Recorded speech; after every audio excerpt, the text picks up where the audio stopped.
Bonjour à tous, bonjour à toutes, bienvenue dans Tailgate, le podcast 100% ELF des équipes de The Free Agent. On se retrouve pour une dernière fois cette saison, pour cette dernière émission de la saison 2024 du Tailgate ELF, avec toute l'équipe au complet aujourd'hui. On a donc mon Kevin. Salut Kevin, comment ça va? Bonsoir, écoute, Kevin, on fait c'est de il est là. donc tout va bien. Oui, alors c'est l'ELF là. Oui, d'accord.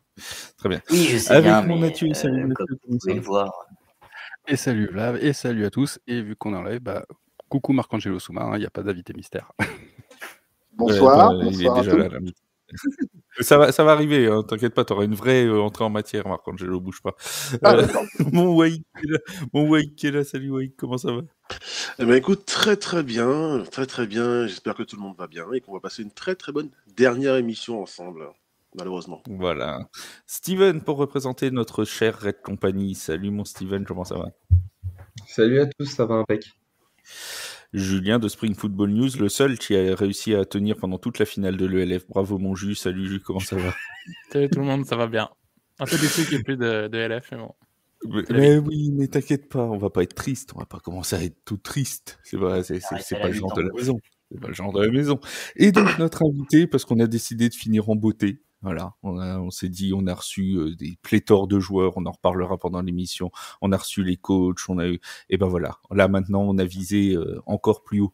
On a visé le general manager des Paris Musketeers. Vous le connaissez aussi comme consultant sur les antennes de beIN Sport. C'est Marc-Angelo Souma. Salut Marc-Angelo. Salut, bonsoir à tous.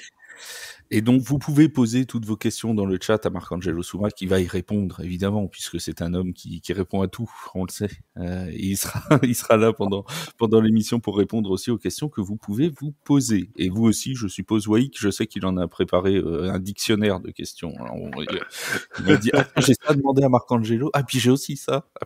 Alors, prépare-toi, Marc-Angelo, ça va être un interrogatoire. Il va faire l'émission à lui tout seul, comme ça. Tiens, la première, c'est moi qui vais la poser. Comment t'as vécu cette saison des Mousquetaires? Si tu devais la définir en un mot, c'est quoi, la fierté? Je dirais bien parce que on s'est fixé l'objectif d'aller en play-off. On est allé en play-off. Après, les play-offs, tout peut arriver. Donc, on a gagné un match de play-off, c'est très bien. On voulait en gagner un deuxième et même un troisième. Malheureusement, ça s'est pas passé comme ça. Donc, on est content, mais on attend plus maintenant. On attend toujours plus, évidemment, mais c'est déjà une belle performance. Je l'ai même pas précisé, Jules, mais le Rainfire est devenu champion. On en reparlera de la finale en fin d'émission. Est devenu champion, une victoire assez facile, 51-20 face aux Vikings de Vienne. Est-ce que Marc-Angelo, ça t'a surpris, toi, de voir une finale qui finalement était en sens unique? Oui, un peu, parce que Vienna, pour les avoir rencontrés, ils étaient bons, ils étaient solides. Je m'attendais à un score beaucoup plus serré et un match beaucoup plus disputé. Les opportunités, Vienna, ils ne les ont pas pris en début de match. Et surtout, il y a eu un gros travail de coaching et d'ajustement au niveau de Rainfire qui a étouffé Vienna. Et résultat des courses, cette finale en sens unique, et on n'aime pas ça parce qu'une finale, on veut que ce soit beau, que ça parte dans tous les sens et qu'il y a un vrai suspense. Et on n'a pas eu ça sur ce coup-là. Bravo au Rainfire qui a tué le suspense. Oui, c'était pas une grande surprise de voir le Rainfire encore loin dans cette saison. Effectivement, l'écart en finale, Jules, toi qui as suivi la finale, ça a été quand même vraiment du sens unique, quoi.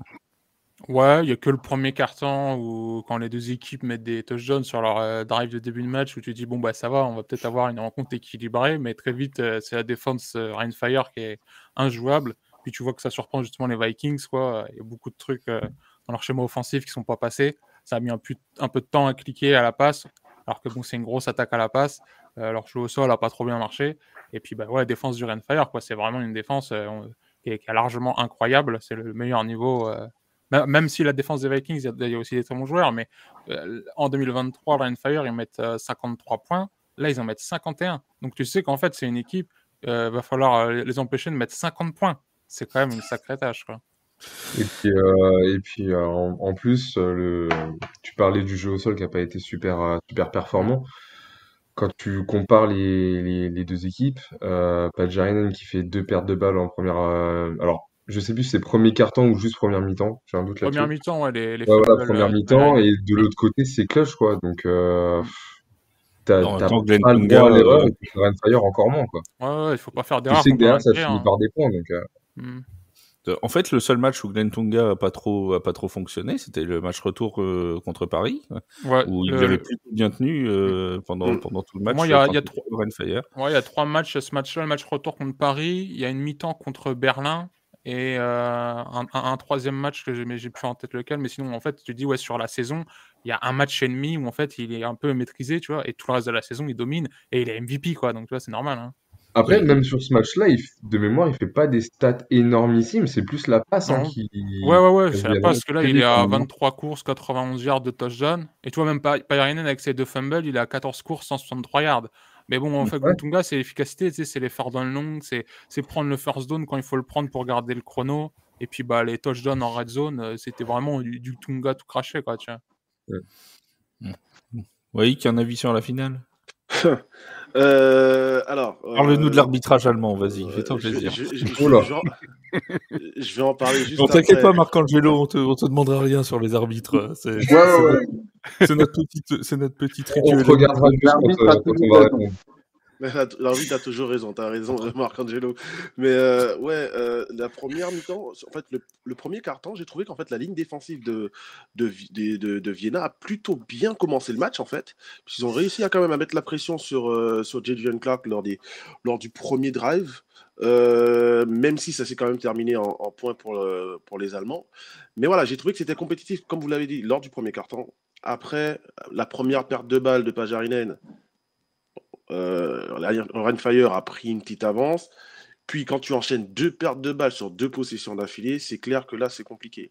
Après, vu que tu m'as lancé sur l'arbitrage, je ne comprendrai jamais, jamais. Et puis j'ai écouté l'interview de Patrick Ezoumé, qu'on respecte tous, à la mi-temps sur la RAN DE. Je ne comprends toujours pas le safety. Je ne le comprends pas. Je pense que je le comprendrai jamais. Je pense, voilà. C'est au-dessus de mes capacités intellectuelles, en fait, de comprendre le safety. Moi, je comprends déjà pas quand il parle en allemand, donc comme ça, c'est réglé. Déjà, tu vois, c'est un truc que je fais pas. Je sais que toi, tu sympathises avec ProSieben quand on va à Valenciennes, mais tu vois, moi, c'est pas mon truc, quoi. Tu vois, chacun son truc. Mais oui, non, mais voilà, j'ai écouté les explications qu'il a données. Après, il essaie aussi de protéger les arbitres. Hein, je pense qu'il est dans son rôle. Hein. Mais non, clairement, le safety, à mon avis, ne doit jamais y être. Et puis, j'ai appris que les arbitres de la finale étaient allemands. Alors ça, c'est vraiment le pompon, ça, si tu veux. Il y a eu des décisions arbitrales un petit peu litigieuses. On va rester poli. Et quand on sait que les arbitres sont allemands, en plus, dans une rivalité Allemagne-Autriche, enfin... Voilà, je pense que on est au-delà du gravissime, là. Je ne ferai aucun commentaire.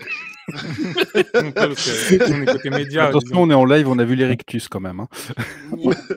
Rien. Tu notes, Marc, j'écoute, j'apprends, je prends les retours, mais je ne ferai aucun commentaire. Non, mais tu as on bien t'a raison. demandé aucun commentaire. On t'en a pas demandé. Hein, t'as vu, on est resté. On va pas dire qu'on est resté neutre, hein, parce que bon, toute la saison, on a tapé dessus. Mais voilà, au moins, on n'a jamais demandé aux invités de se mouiller. C'est déjà ça. C'est déjà une bonne chose. Qu'est-ce qui manque, Marcangelo, aux Mousquetaires cette saison pour arriver au niveau du Rhein-Fire? On les a joués 2 fois, 2 défaites, dont une à Jambouin de très très peu. Qu'est-ce qui manque encore à Paris pour être au niveau du Rhein-Fire? J'aurais tendance à dire un peu plus d'expérience. L'habitude de jouer des matchs difficiles et des matchs à la fin. Et je pense que Vienne s'est trouvé un peu dans le même truc où au début, c'était plutôt pas mal, mais qu'après, ça a été très compliqué pour eux. Et sur la longueur du match, ils n'ont pas tenu. Nous, je pense un peu plus d'expérience et faut pas oublier, on est une équipe vraiment très jeune en termes d'expérience et donc à ce moment-là, on va devoir s'ajuster et leur donner bon petit combat l'année prochaine, je pense. Oui, parce qu'il y a, alors on n'a pas encore les définitions des conférences, on en parlera tout à l'heure, mais en plus on a une petite nouvelle équipe dans le LF, mais bon, il y a de fortes chances pour que le Rainfire et Paris soient toujours dans la même conférence. Il y a pas là-dessus, normalement, ça devrait pas trop bouger. Bon, bah on va encore. On va même le demander, oui. Ouais, tu peux demander. Ah oui, je les veux. Ouais, je les veux, moi, je les veux. Je veux jouer. Mais on se prépare avec les meilleurs en battant les meilleurs. Tout à fait. Oui, bien sûr. Tout à fait. Après, sans trop avancer, on sait déjà à peu près contre qui vont tomber les Nordic Storm, hein, du coup. Bah, ça va être en conférence centrale, hein, très certainement. Oui, voilà. Non. Eastern. Attends. Eastern. Regarde ça, je sais plus. Eastern, ils se Entre les deux, donc c'est possible. En Eastern, ouais. Ouais, ils se prennent Ça joue assez faible comparé aux autres, donc tu peux intégrer une autre équipe, quoi. Ou alors il y aura un switch entre la centrale et l'Eastern, on va voir. Ouais. Mais en tout cas, de toute façon, on aura plus de données, West, je pense, d'ici quelques temps. Voilà. Marc-Angelo nous distille des infos sans distiller l'info. Tu sais. Nous aurons des infos dans quelques temps. Oui, merci. Tu nous préviendras avant, hein, dans ce cas-là. Histoire qu'on le sache. Ce sera sympa. Wake, tu avais une question? Ah bah oui, alors, on va rentrer dans le vif du sujet. Ah bah oui, vas-y, mets les pieds dans le... Parce que, non, mais voilà, on n'est pas là pour enfiler les pères, entre guillemets, non, je rigole. Déjà, Marc-Angelo, je voulais te dire que c'est grâce à toi que j'ai découvert le foot américain sur beIN Sport il y a 12 ans de ça, avec toute l'équipe de NFL Extra, donc c'est un grand honneur pour moi déjà d'être là avec toi, et je suis très très content que tu nous accordes l'interview ce soir. Ça va être moins sympa. Alors non, mais j'aime bien parce que déjà dès les remerciements, il vient de lui dire qu'il était vieux, grosso modo. Pas du tout. Marc-Angelo, rappelle-toi, il y a 20 ans quand tu commentais. Oui, faut le prendre comme il vient. Vas-y, mon oui. Alors déjà, Marc-Angelo, sur les All-Stars qui ont été nommés à Paris, on en a vu qu'il y en a une dizaine. Quel est ton ressenti sur ça déjà? Bah déjà, c'est bien pour eux, parce que ça récompense tous les efforts qu'ils ont fait tout au long de cette saison, et même en pré-saison, parce que on n'avait pas beaucoup d'All-Stars la saison précédente. Là, on a, bien entendu, Zach qui est nommé joueur offensif de l'année, mais tous les autres Français là, qui sont nommés sur les All-Stars première ou deuxième, il y en a même qui c'est leur première saison ELF et ça récompense tout ce qu'ils ont investi. Donc, je suis très content. Ça montre aussi qu'on a de la qualité. On a de la qualité sur l'équipe. Et maintenant, à nous de passer on est talentueux, on a de la qualité, on sait se battre, à transformer ça en titre. Je propose juste, Wake, de citer le nom des 10 qui ont été quand même sélectionnés, parce qu'ils le méritent. Dans la first team, Austin Mitchell en receveur, Stanley Zerigbe, Mamadoussi et Dawson Dales. Dans la seconde team, Zach Edwards, Lewis Thomas, Jérémy Gasparo, Maceo Beard, parce qu'il nous a dit de dire Beard, alors on dit Beard. Austin Mitchell comme retourneur, Mathis Dupont comme kicker, Rémi Berthelin comme punter. Donc toute la special team de Paris, en fait, en seconde team All-Pro. Vas-y. Ouais, et justement, quand on voit tout le talent qu'on a dans cette équipe, parce que ça, c'est un crédit au travail que tu as fait, toi, Marc-Angelo, avec tout le staff parisien, d'avoir monté une excellente équipe. Quand on voit tout le talent qu'on a, est-ce qu'on reste pas quand même sur notre fin? Vous avez vu, hein, on a qualifié cette saison de pas superbe et tout ça, là, mais on a dit bien, c'est bien ce qu'on a fait. Oui. C'est-à-dire que alors, on ne va pas dire que parce qu'on est talentueux, on doit gagner. Non, on veut gagner parce que nos attentes, on les a placées à ce niveau-là. Donc, notre objectif sur chaque saison sera le même. Le premier sur la saison régulière, c'est de se qualifier pour les playoffs. Et après, dans chaque phase finale, ça sera de gagner le prochain match. Gagner le prochain match et gagner le prochain match. Ce qui fait que on est content d'avoir réalisé la première partie de l'objectif, mais sur la deuxième partie, on a réalisé la moitié de l'objectif. On a gagné le premier match et on n'a pas gagné le second match, alors qu'on avait pour objectif de gagner le second match. Donc, le talent, c'est bien, mais on savait déjà que la France avait beaucoup de talent. Maintenant, c'est concrétiser ce talent et en faire des champions. Tout à fait. Tout à fait. Comme tu dis, Marc, de toute façon, l'expérience va s'acquérir en jouant contre des grosses équipes et en faisant des gros matchs. Et surtout que les défaites sur les 2 années ne sont que contre des équipes de play-off. L'année dernière, les défaites, c'est contre des équipes qui ont été qualifiées en play-off. Et cette année, les défaites, c'est contre les équipes qui ont fait pareil les play-offs et la finale. Donc ça prouve aussi le niveau, justement, auquel ce roster peut prétendre. Et on sait que maintenant que. Voilà, c'est en plus des joueurs européens qui font la qualité de cette équipe. On n'est même plus à dépendre un peu de il nous faut un Américain en safety, il nous faut un Américain en linebacker. Il y en a, mais la majeure partie de la réussite, elle est faite par ce recrutement qui permet d'avoir les meilleurs joueurs français, des imports un peu anglais comme Lewis Thomas et tout, ou toi même chez Madrid quand ils prennent un running back aussi anglais. Et puis tu rajoutes les Américains et tu sais que tu peux aller te frotter contre les plus gros programmes allemands qui existent depuis quasiment 20 ans. Faut quand même garder 30. ça en tête. 30. Ouais, même plus pour certains qui sont des pros de la JFL, qui ont des racines qui remontent jusqu'à la NFL Europe pour certains. Et on a des franchises là qui arrivent et en 2 saisons, ils rivalisent avec ces programmes-là. Donc c'est quand même quelque chose. C'est ça qui est intéressant, c'est de voir, comme tu l'as dit, le développement européen. On est très fiers d'avoir 80% de l'effectif qui est français. On est très fiers de voir des joueurs comme Maceo Beard, Idriss, les receveurs comme Florian Larose et puis Hugo Tekedam. On est très fiers de les voir éclore, même de terroriser certaines défenses.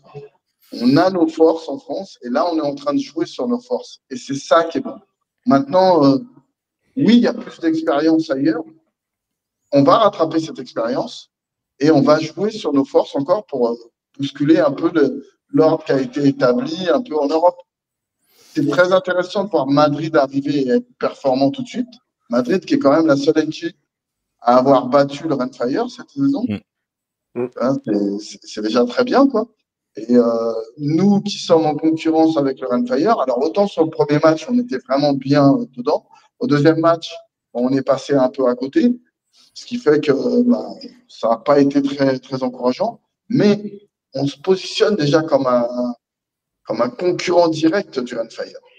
Et je pense qu'à force de jouer des gros matchs comme ça, eh bien, on aura cette habitude de gérer ce genre de situation. Ouais. Il n'y avait pas faute, On aurait dû gagner contre le Rhein-Fire. Il n'y avait pas faute. Mais justement, à force. Arbitrage allemand. À force de perdre, là, ça fait 2 ans qu'on est dans la ligue. Ça fait malheureusement 2 ans et en 4 matchs qu'on perd contre le Rhein-Fire. Est-ce qu'on ne va pas développer un petit complexe là d'infériorité face aux Allemands là? Non. Parce que justement, on n'arrive pas. Attends, on les a vus les autres Allemands, Berlin, Cologne, Francfort. Quand je te dis les Allemands, je parle du Rhein-Fire. Hein. Ah, du Rhein-Fire? Oui. Non, c'est pas un complexe face au Rhein-Fire. Je pense qu'on ne va pas développer de complexe parce que c'est juste, ils sont meilleurs à ce moment-là. Le jour où ils seront moins bons, ou bien que nous, on sera dans un bon jour, on les tapera. Et ça, on travaille pour avoir ça dès l'année prochaine. Quoi. Avoir ce niveau-là. On a déjà montré qu'on était en concurrence avec eux, mais on n'a aucun complexe par rapport à c'est le Rhein-Fire ou quoi que ce soit. Non. On n'est pas du tout dans cette mentalité-là. Mais on reconnaît que c'est la meilleure franchise de la Ligue pour l'instant. Et donc, il faut se mettre à ce niveau-là. Pour nous, tant sur le terrain qu'en dehors du terrain, c'est un peu la locomotive. Très bien, on va essayer de rattraper la locomotive et de la dépasser et de nous devenir la locomotive de la Ligue. Justement, Marco, tout à l'heure, Julien parlait du roster. Déjà, j'avais 2 questions. D'après toi, quels seraient les axes d'amélioration pour la saison prochaine au niveau du roster? Et deuxième question, est-ce que tu pourrais nous en dire un peu plus sur l'avenir de certains joueurs? Alors, on sait que Mamadou Sy sera plus là l'année prochaine, mais je pense notamment à un Dawson Day, c'est ce qui sera toujours là l'année prochaine. On va commencer. Ce qui est bien, c'est que la majorité des joueurs, là, quasiment tous, aiment l'expérience mousquetaire et passe. Donc, sur la majorité, ils veulent revenir. Bien sûr, il y a la vie qui prend ses droits pour certains joueurs. Donc, on est encore en train de discuter avec Dawson, mais on va voir, on va voir. On espère parce que Dawson Dales, vraiment, c'est un super joueur, vous l'avez vu.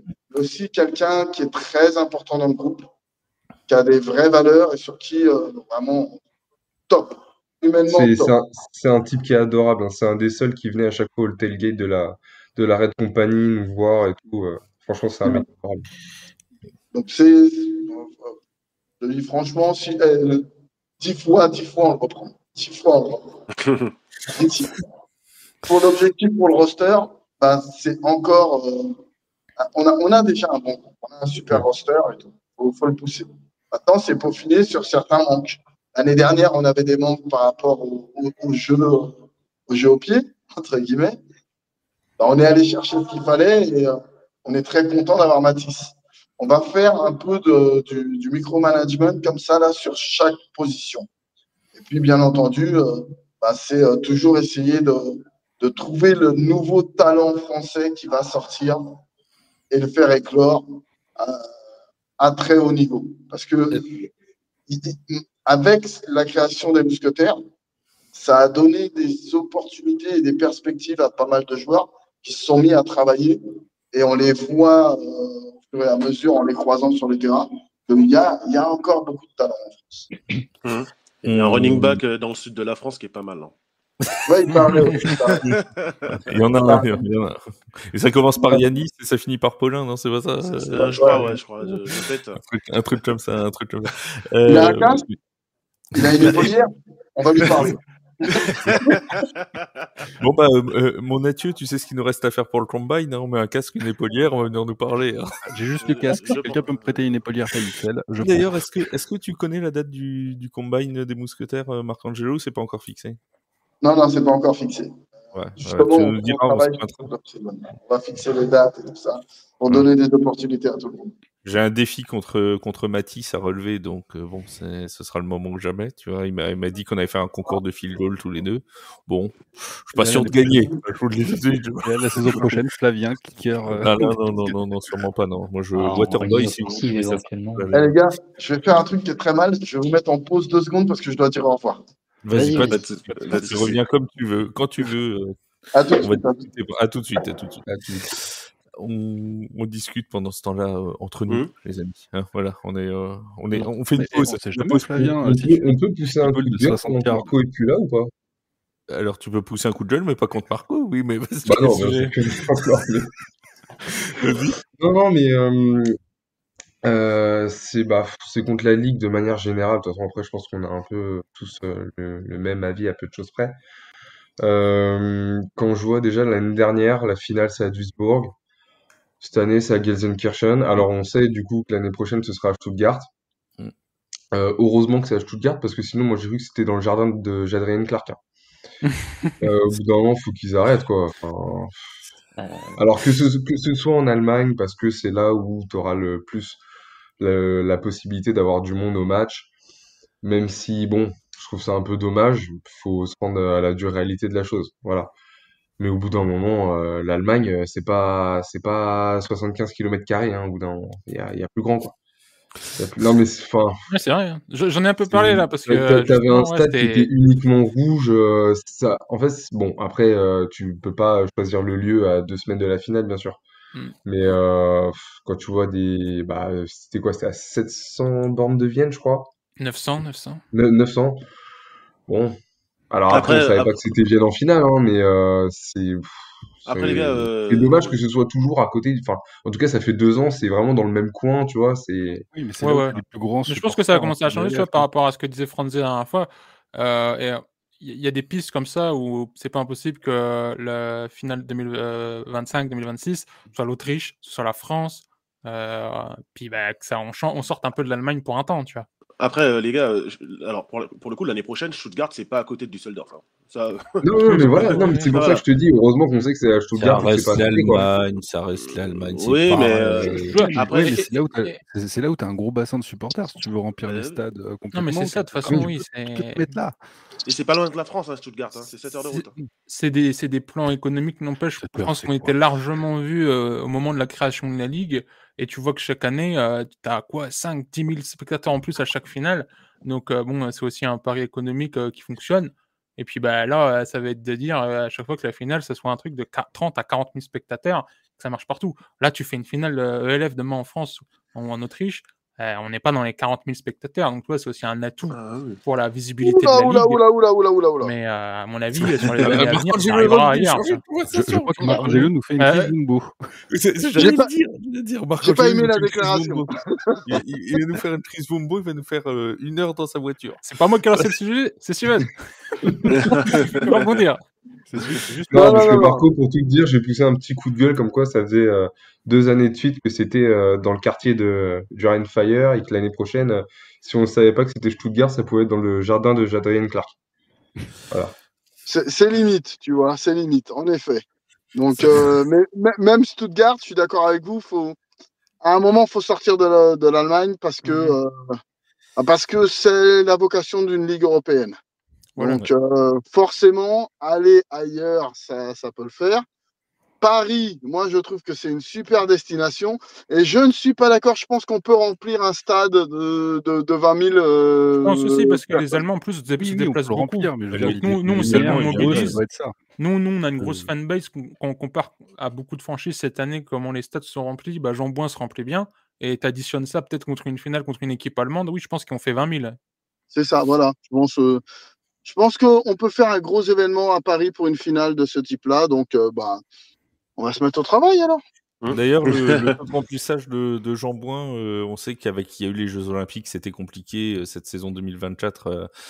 C'était peut-être Franzi nous disait la dernière fois que il craignait un petit peu d'ailleurs cette saison en se disant que avec les Jeux Olympiques, ça aurait pu être compliqué au niveau du remplissage. Finalement, ça s'est plutôt bien passé, Marco.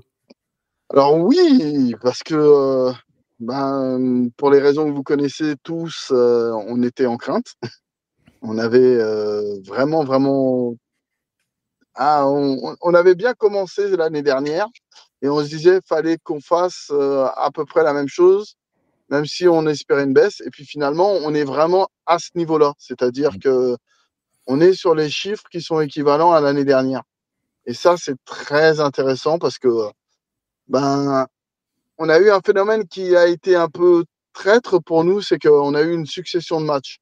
C'est-à-dire que vous venez au premier match, on a 3-4 matchs d'affilée sur les semaines. Le premier, c'est intéressant. Le deuxième, oui, cool. Le troisième, on fatigue un peu. Le quatrième, c'est plus compliqué.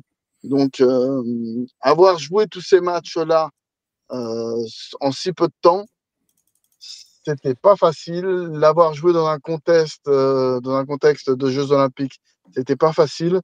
Mais le public a répondu présent. Et donc, on en est très satisfait et ça nous aide à construire pour l'année prochaine. Alors, j'ai une question de Grislam pour toi, Marc-Angelo, qui me dit, est-ce qu'un match de gala dans un grand stade comme ce que font les Allemands, par exemple, pourrait être dans les cordes pour la saison 2025 ? Alors, oui. À savoir qu'on va délocaliser encore un match. Voilà. On a la news. À Valenciennes. Parce qu'on parle avec on voit un super stade. On voit ça nous dans le Nord. Il y a plusieurs villes qui sont candidates pour cela. Mais on va délocaliser un match. D'accord. Est-ce que tu peux nous dire au moins 2-3 villes ? Non, tu peux pas ? Valenciennes. Valois. J'appelle le maire de Tours maintenant. Je peux pas dire. Mais c'est en France. Il y a plusieurs régions. C'est en France, il a dit. Bon, allez, on n'en saura pas plus. Ça ne sert à rien de cuisiner ce pauvre Marc-Angelo qui est rodé aux méthodes du journalisme. Oui, tu disais, comme le disent souvent mes amis de Bein Sport, à chaque fois qu'ils me posent des questions, je peux pas dire. Voilà. Tu peux pas dire. Très bien. Tu ne peux pas dire. Nous irons à la pêche aux informations plus tard. En tout cas, c'est quand même et après je te donne la parole, Loïc. Ça a quand même été une belle réussite cette délocalisation à Valenciennes. Ça a dû être fait très rapidement. Il y a eu très peu de temps pour se retourner entre le moment où il y a eu cette qualification en play-off à domicile et le moment où il a fallu annoncer l'événement, etc. Il y avait quand même, pour y être, et on était avec Waïk ce jour-là en tribune de presse, il y avait quand même du monde à Valenciennes. Alors oui, il y avait du monde et franchement, c'était pas simple, mais on a vraiment été très bien accompagné par la ville, par l'agglomération, par la préfecture, qui a fortement participé, et puis surtout par le VAFC, le club de Valenciennes, et le stade du Hainaut, qui ont été vraiment top. Ce qui fait qu'on a pu avoir du public, on avait un truc qui donnait vraiment bien. Puis, je ne connaissais pas le stade, mais il a une très bonne acoustique et il a une très bonne disposition. Ce qui fait que ça a donné vraiment quelque chose de vraiment sympa, quoi. Donc, On entend bien la Red Company. Ah oui, Oui. non, la Red Company, ils ont été. Ah bah la petite passerelle là avec le tambour, j'étais mieux que premier rang. Et ça, c'est les stades du Nord, ça. Le seul hic, c'est que quand voilà, en tribune de presse, on n'avait pas le buffet. Mais mis à part ça. Toujours un rapport à la bouffe. Alors, t'avais peut-être pas de buffet, par contre, t'avais de l'ombre. C'est pas faux. Et je peux te dire que c'était un cadeau d'avoir de l'ombre, parce que nous, on avait pas. C'est pas une compétition. Non négligeable, c'est vrai. C'est non négligeable. C'est vraiment la première chose qu'il m'a dit en venant en tribune de presse, c'est mais il n'y a pas de buffet en tribune de presse. Non, mais sans Mais déconner. tu comprends pourquoi on a mis Munich de l'autre côté? Ça, c'est- oui, oui, mais- Comme les On comprend Dolphins, très ils bien mettent tout le pourquoi. temps Mais l'adversaire tiens, au mais soleil. oui, mais c'est vrai, c'est une bonne gestion. Pourquoi ne pas avoir joué en blanc ce jour-là et pas les avoir laissés en couleur sombre, à cuire au soleil, les mini-quoi, là. On aurait pu jouer en blanc. Oui, mais tu Faire sais, il y a comme certains- il y a- Miami. il y a cer- il y a certains codes qu'on ne trahit pas. Quand on a la bonne fortune qui nous suit avec certaines choses, Très bien. Je vois le genre. il Je vois- faut je pas vois trop jouer avec avec la certains codes. fortune. Mon Wake, t'avais une question? Je voulais changer un peu de sujet, excuse-moi. Mais alors, on a eu Marc Mattioli il y a 2 semaines. 2 semaines, Oui, ouais. c'est- 2 Il semaines. y a 2 semaines, et il nous disait qu'il ne savait pas s'il allait rester à Paris. 2 semaines sont passées. Est-ce qu'il va Marcangelo rester? va te dire je sais pas. Bah oui, bah, c'était. Demande à Marc. Je peux pas te dire. Je peux pas dire. Je répondrai Alors, pas, mais ça se torture. je peux pas dire. Non, mais on a de très bonnes relations avec Marc Mattioli. Marc Mattioli souhaite rester. Donc, en parlant un peu, normalement, tout ira bien. D'accord, très bien. Voilà. Mais Mais c'est- Marc Mattioli est passé de 6-6 à 10-2. Marc Mattioli est bien à Paris. Nous sommes bien avec Marc Mattioli. Et c'est l'heure de mon coup de gueule, après celui de Steven, pour dire que c'est une honte absolue. Jus, tu vas me rejoindre sur cette affaire, j'en suis sûr. Une honte Oui. absolue de ne pas avoir eu Marc Mattioli parmi les finalistes du coach de l'année en ELF. C'est un scandale. Je suis outré. Hallucinant. Ça, c'est de la faute de Wake. Il Je a suis posé son veto à cause. Non, t'as posé ton veto à cause du QB Power, dis-le maintenant. C'est le Cubibourg qui a apporté malchance. C'est l'heure du jugement, ouais. Wake est un très grand fan du QB Power. Allez. Les gens n'ont pas aimé le QB Power, pourtant il marchait Non, bien. non, pas, Non, non, on n'a pas pas les dit gens, les pas gens, les on a gens. dit Wake.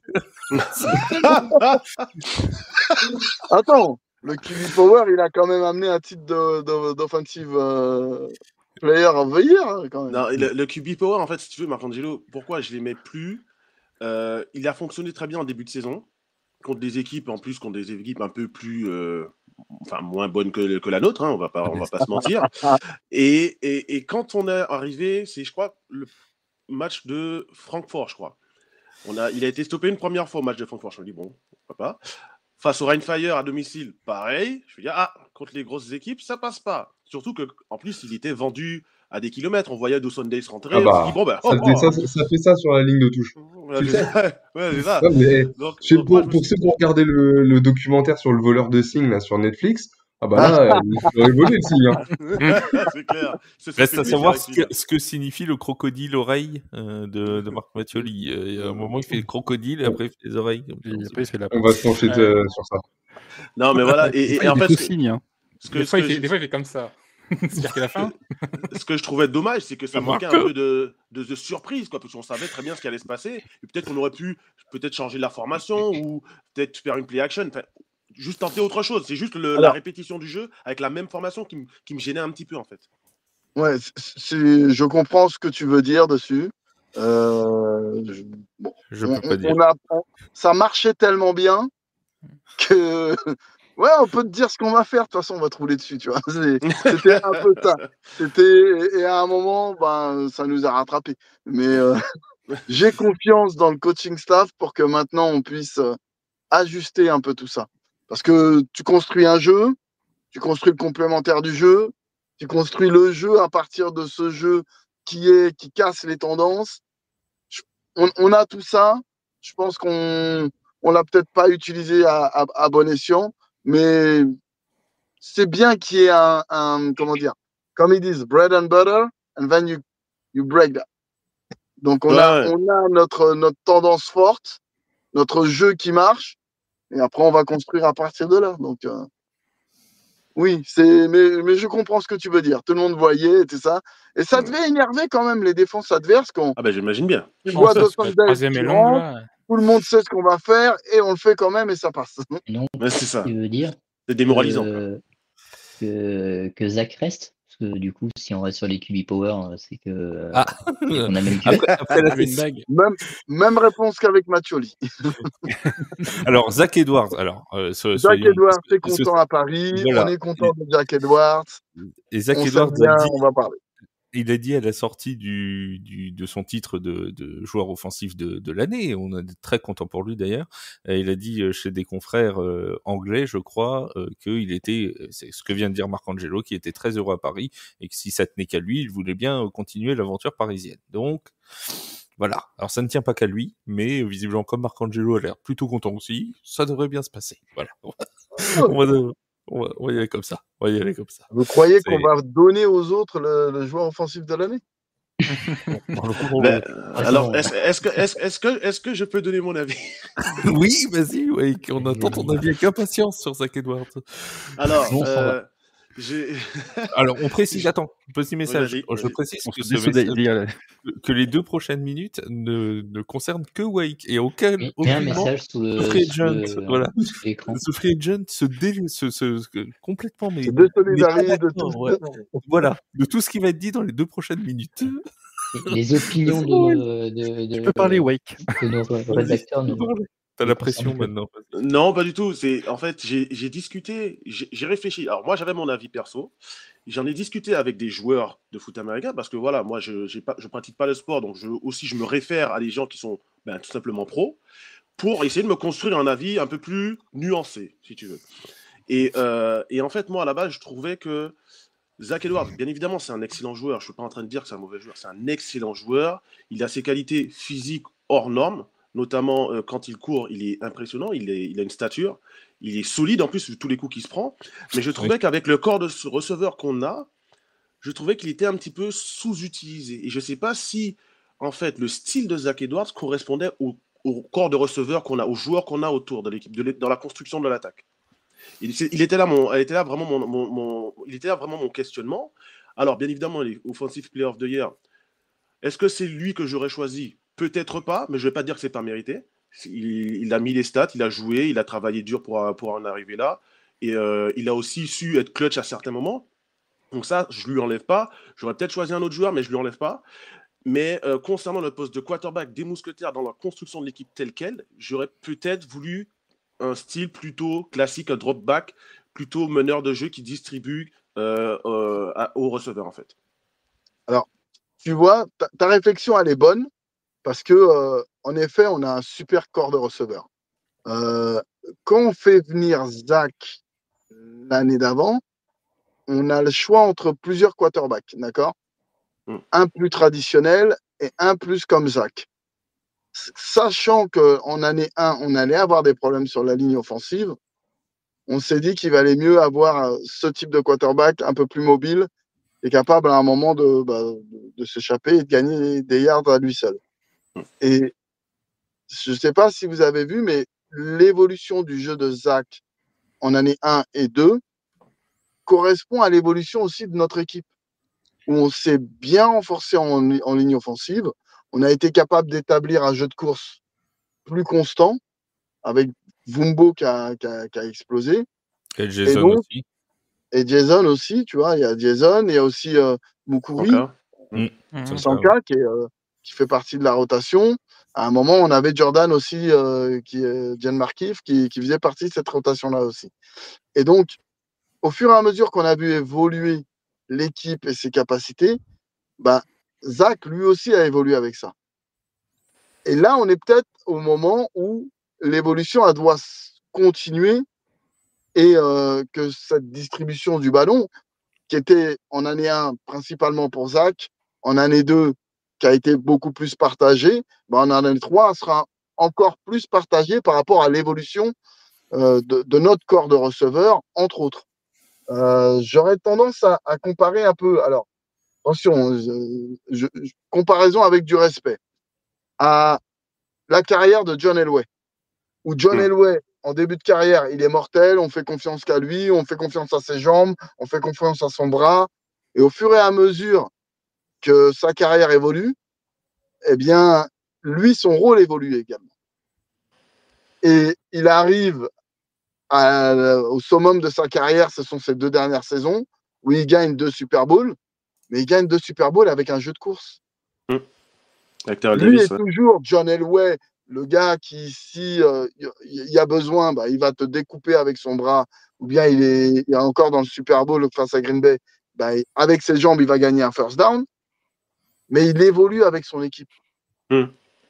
C'est un peu peut-être le même parallèle que je ferais avec Zach Edwards, qui se colle par rapport à ce dont l'équipe a besoin à ce moment-là. Et donc, j'attends impatiemment 25, où je lui ai dit qu'il c'est un MVP en puissance. C'est un MVP en puissance. D'ailleurs, il était dans les finalistes. Hein, il était dans les finalistes, il était dans les nommés. Glenn Tunga l'a gagné, on ne peut pas dire qu'il l'a volé non plus. Quoi. Ouais, non, c'est juste. Clairement. Voilà, c'est tout à fait fair. Mais un Zach Edwards qui reviendrait à Paris et qui continuerait d'évoluer avec notre équipe, waouh, ça sera génial. Il est là aussi le paradoxe, c'est qu'il évolue, on l'a tous vu de toute façon de manière globale, que oui, il avait quand même plus distribué encore que l'année dernière, mais il finit quand même dans les 5 meilleurs runners, entre guillemets, de l'ELF, quoi. Il est là aussi le paradoxe. On va pas rebooter notre plaisir d'être une attaque hyper prolifique. Donc, ça, c'est sûr. Ça c'est bon. Mais ça fait partie de son évolution. Et si ça se trouve, à un moment, il courra plus. Ou bien il courra parce qu'il en a besoin. Ou on n'en verra plus de jeu, on ne verra plus de QB Power. Tu vois. Mais ça correspondra déjà aux besoins de l'équipe et aux capacités de Zach.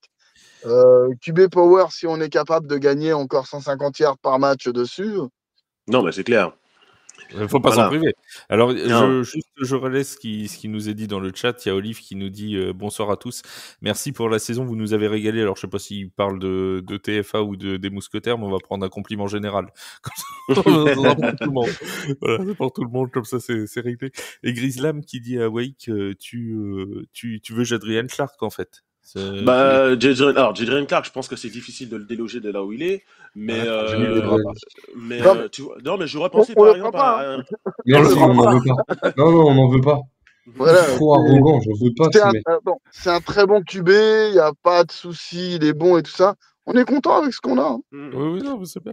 Et puis, l'herbe n'est pas forcément plus verte ailleurs. Hein. Tu t'es pris la tête sur Twitter avec Jadrian Clark. Alors bon, c'était Jadrian Clark que tu t'es pris la tête à un moment.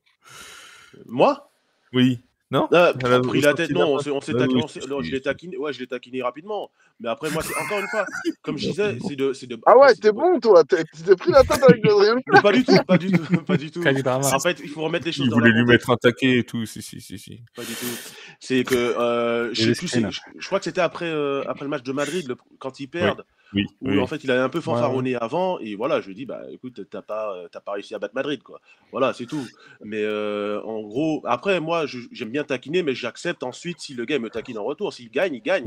Voilà, ça reste fair play, on s'amuse. Comme à la fin du match du coup au Fire où moi j'étais avec la Red Company et quand ils sont passés en bas, il dit j'adore jouer Paris. Il a raison. Oui, et c'est pour ça, le retour de bâton, il va arriver un jour. C'est pour ça qu'on n'en veut pas. On veut le battre. Il a dit ça à l'arrêt de compagnie. Ouais. Il a dit j'adore jouer Paris. Mais c'est pour ça que je l'attendais en finale. Bon, maintenant, il s'est Ça y passé est, ce tu qui s'est nous as passé, mais fait chez Marcangelo. Les affiches Ah, il va Paris faire un Rainfire, game maintenant, plan c'est un peu un spécial. classique, tu vois. Enfin, dire, même si on les a pas battus, dans la ligue, c'est un match qui est attendu, quoi, maintenant. L'an prochain, le Rainfire, il arrive à Jean-Bois, il va y avoir des affiches marquées Wanted, Adrian Clark, tu vois, partout. Non, mais c'est vrai. Mais pour revenir à ce que disait Grislam, à la base, si on m'avait dit Riley Hennessy, j'aurais pas dit non, quoi. C'est ça. Dans le style de quarterback, c'est voilà. Oui, D'ailleurs, c'est pas le même style. C'est attention, Hennessy, c'est un excellent quarterback aussi. C'est pas pour rien qu'on lui parlait aussi. Il a un casque et une épaulière. Donc, mais notre choix, c'est plus porté sur Zach et on n'a jamais regretté ce choix. Ok. Et ce que j'aime bien, en fait, en plus, dans ta réponse, en plus, Marangelo, c'est que tu nous dis il va évoluer avec nous. En fait, on est vraiment dans une franchise qui est aussi dans le développement de ses joueurs. Parce qu'on voit dans la ligue que ça n'est pas forcément le cas. Je vais prendre le cas des Panthers qui jouent en Pologne. Si tu fais pas l'affaire pendant 2 matchs, allez, c'est ciao. Là, on voit que voilà, il y a un accompagnement de... Même c'est vrai. Et c'est un truc qu'on a vu également, tu vois, avec cette année avec un autre import, c'est Chandler. Il est arrivé, il n'était pas très bien. Ok. Il me l'a dit ça. Il a eu un camp qui était assez difficile, mais on comprenait qu'il avait besoin de temps. D'accord? Et on a bien fait de lui laisser ce temps-là, parce que les premiers matchs de Chandler, waouh! Ça passe, il fait, je crois, sur les 4 premiers matchs, il fait 3 interceptions, ou un truc comme ça. Je crois, ouais. Avant de se blesser, ouais. Ouais, voilà, c'est ça.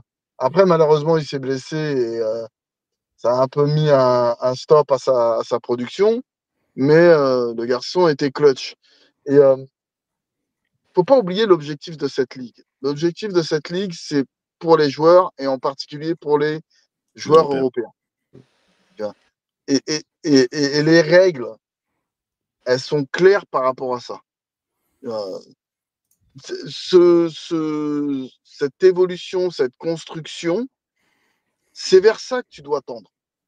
Et on le voit avec nos joueurs français qui, la première saison, c'était dur pour eux. C'était dur parce que pour la première fois, on jouait semaine après semaine, après semaine et après semaine, et tu joues des gros matchs semaine après semaine. En général, tu commences dans le championnat de France, tu vas avoir 3 gros matchs, grand max, dans toute la saison. Et tu vas jouer toutes les 2 semaines. Là, c'est totalement changé. Tu joues des gros matchs chaque semaine et tu les joues semaine après semaine. Et là, en plus, pour nous, on a eu notre bye week en week 3, je crois. Week 1. Week 1, puisque Paris commence en week 2, et après, il y a la deuxième en week 5. Ouais, donc, vous avez eu 2 matchs. On a enchaîné tous les matchs. Résultat des courses, tu arrives à la fin de saison. T'es cramé. Si tu n'es pas préparé, c'est compliqué. Et nos joueurs, en année 1, n'avaient pas eu d'intersaison pour se préparer. Là, on a eu une intersaison, malgré la charge qui était lourde avec l'enchaînement des matchs, et en plus une période où tu joues que des matchs à l'extérieur. Donc, c'était un peu compliqué, mais ça fait partie de l'évolution, de la croissance de notre franchise. Et c'est la même chose sur le terrain et en dehors du terrain. On grandit, on évolue ensemble. Et l'objectif ultime, c'est d'être champion. Et pas d'être champion une seule fois. Construire un programme qui peut gagner de manière... Chaque année, on dit, ouais, c'est les prétendants au titre. Chaque année. Et c'est marrant parce que juste avant ta question, Jus, je te laisse la parole tout de suite. C'est ce que dit Marcangelo, c'est exactement ce que nous a dit Marc Mattioli quand je l'ai eu en interview. C'est exactement ce que nous avait dit Franzi aussi. C'est-à-dire que cette question de calendrier qui nous, je me rappelle dans la toute première émission qu'on a faite en tout début d'année, on avait soulevé ce problème-là en se disant les Parisiens ont un calendrier clairement... Déjà, ils sont dans une conférence ultra difficile et en plus, il y a ces questions de Jeux Olympiques, d'Euro en Allemagne, etc., qui font que ça faisait un calendrier impossible au niveau de la gestion. Et qui que ce soit dans le coaching staff ou dans l'organisation des mousquetaires, à chaque fois on nous a fait la même réponse, à savoir oui mais on va pas se plaindre, on avance, on grandit ensemble et puis c'est comme ça, de toute façon on peut pas faire autrement et on avance. Et c'est quand même limite on s'est plus plaint que les mousquetaires. Voilà. on a plus râlé. Donc, on est des petites heureuses. Ça traduit deux choses. Un, que on a tous le même état d'esprit par rapport à ça et on a mis les bonnes valeurs. Deux, si à chaque fois que tu demandes à quelqu'un de l'organisation, tu as en substance la même réponse, ça veut dire qu'on est bien tous sur la même longueur d'onde. C'est ça, tout à fait, exactement. Bon, Jus, une question. Ouais, je vais poser une question là que quelqu'un a posée dans le chat et puis de toute façon je l'avais aussi un peu de côté. Là, on a vu qu'il y a eu une association qui a été créée, c'est la Football Franchise Association, la FFA, par 11 équipes. Alors, pour expliquer aux gens, ça pourrait ressembler un peu au meeting des propriétaires en NFL, où les propriétaires de franchises NFL se rassemblent pour discuter avec la ligue un peu. Et là, c'est vrai qu'il n'y a pas eu trop de news qui est sorti. C'est sorti un peu plus du côté des réseaux allemands. Et puis, on a vite vu l'annonce. Donc, tu pourrais nous dire un peu plus là sur ce projet-là de cette association des 11 franchises ELF et quel est le but? Alors, le but, c'est d'améliorer le fonctionnement actuel. C'est-à-dire qu'on s'est rendu compte que tant au niveau de la ligue qu'au niveau des franchises, il y avait des manques. Mais des manques qui peuvent menacer notre fonctionnement global. Typiquement, ce qui s'est passé avec Barcelone. C'est gênant et ça nous menace, nous. Alors nous, on a eu la chance de ne pas avoir de match contre Barcelone, mais ça aurait été catastrophique à expliquer à notre audience. Tu vois, donc, on a créé cette association, pour mieux discuter avec la Ligue de certains points et de faire avancer là-dessus, et deux, pour mieux communiquer entre nous. Parce que ce qui est impressionnant dans cette Ligue, et c'est pour ça que c'était tellement fun de rentrer dedans, c'est que vous nous voyez là, chaque samedi, chaque dimanche, on est en hyper compétition les uns contre les autres. Mais c'est que quand il y a le coup de sifflet. C'est-à-dire qu'on est dans la coopération constante avec toutes les autres franchises. Rainfire a été une source d'information et d'apprentissage pour nous incroyable. Tout comme Francfort, tout comme on communique super bien et on bosse bien avec Madrid, la même chose avec Vienne. C'est vraiment un collectif. Et donc, pour aller plus loin dans ce collectif, il fallait, pour nous, en dehors des initiatives de la Ligue, créer quelque chose qui nous rassemble un peu plus. Et la création de cette association, elle va nous aider aussi à pousser certaines idées envers la Ligue. Quand on va dire à 11, voire plus, parce que les autres vont nous rejoindre également. Voilà, il y en a qui disent qu'il n'y avait pas toutes les équipes allemandes, mais peut-être qu'ils vont finir par arriver bientôt. C'est peut-être juste une question de temps. Moi, je pense que oui, c'est juste une question de temps, d'autant plus que quand on parle avec eux, ils sont d'accord avec les idées qu'on pousse. Mais c'était important d'avoir une dynamique entre nous. Et cette dynamique, alors c'est pas contre la Ligue, c'est pour accompagner la Ligue sur certains points. Parce que pour avoir été dans le football depuis longtemps, j'ai vu pas mal d'initiatives monter et descendre. C'est la première initiative qui a l'air vraiment, qui est vraiment structurée et qui est portée par des gens de football et qui a porté le bon objectif. Dire le but, c'est de développer les joueurs européens. Pour la première fois, on a mis les joueurs au milieu du truc et au centre du projet. Donc c'est parfait, quoi. Il faut que ça continue.